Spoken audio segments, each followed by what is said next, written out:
জানুয়ারি মাস আসলে একটা মানে আনন্দ ক্রিয়েট হইতো আমাদের মধ্যে যে আমরা নতুন জিনিসপত্র পাচ্ছি, নতুন খরচ হচ্ছে।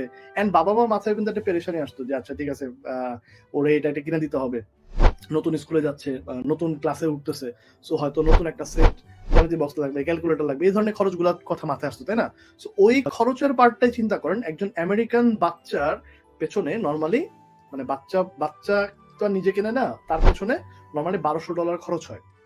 এই ব্যাক টু স্কুলের সিজনে মোটামুটি অ্যাপারেলস, ইলেকট্রনিক্স, এই যে হোম লিভিং প্রোডাক্টস যেটা আমি বললাম যে ওরা যখন ডর্মে থাকতেছে, ডর্ম হচ্ছে গিয়ে হোস্টেল, কলেজের হোস্টেল বা মানে হোস্টেল আরকি।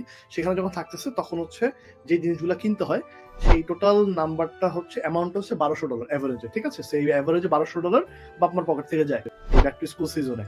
ওকে? কারণ যে বাচ্চা নতুন স্কুলে যাচ্ছে, নতুন ভাবে শুরু করছে এবং ওরা এই বিষয়টাতে অনেক বেশি সেনসিটিভ এবং ওরা এই বিষয়ে অনেক বেশি খরচ করে।